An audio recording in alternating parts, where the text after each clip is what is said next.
एक moral story है। जब भी मदारी का खेल देखने जाते हैं तो हम देखते हैं कि मदारी बंदर को इधर से उधर नचा रहा है और जैसा जैसा मदारी बोलता है बंदर वैसा वैसा करता है।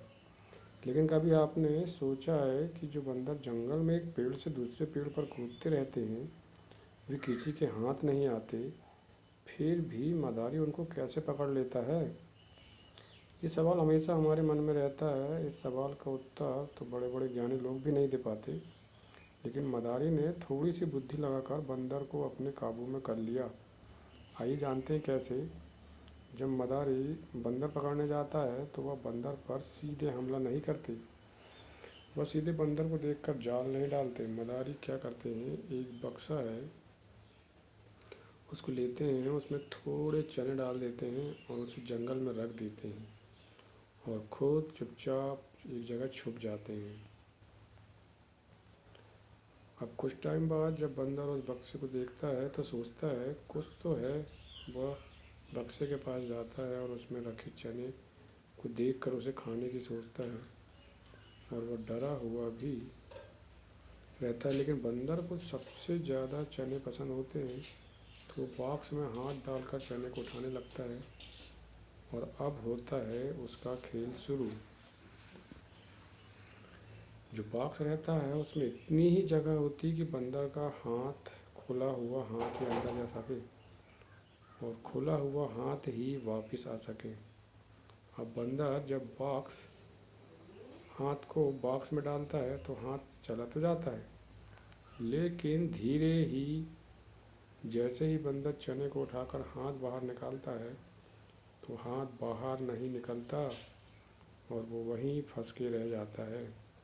अगर बंदर एक मुट्ठी चने को छोड़ दे तो उसका हाथ बाहर निकल जाएगा, लेकिन बंदर उस एक मुट्ठी चने को नहीं छोड़ सकता और तभी वहाँ पर मदारी आ जाता है और बंदर पकड़ने वाले आ जाते हैं।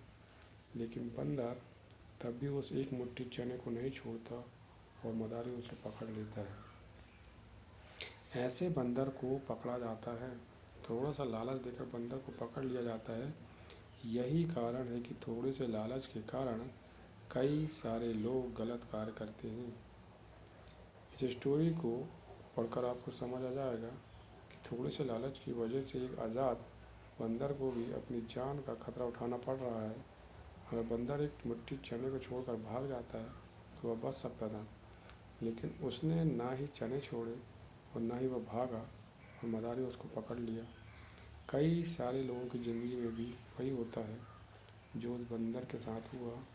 जब एक विद्यार्थी अपने पैसे कमाने की यात्रा शुरू करता है तो वह छोटी चीज़ों पर ध्यान लगाता है और सोचता है पढ़ाई करते करते 10 से 15 हज़ार की नौकरी मिल जाए और उसको पकड़ कर करता रहता है, जिससे वो आगे नहीं बढ़ पाता और सिर्फ 10-15 हज़ार की नौकरी में ही फंस के रह जाता है।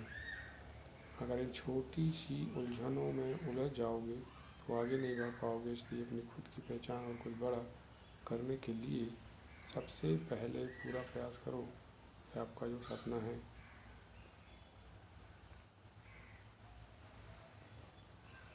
तो दोस्तों, कैसी लगी ये कहानी कमेंट करके बताएं, लाइक करें, शेयर करें, सब्सक्राइब करें। इस तरह प्रोफाइल, फेसबुक पेज और चैनल पे बने रहें, जिससे मैं आपको नई नई अच्छी अच्छी कहानियाँ सुनाता रहूँ।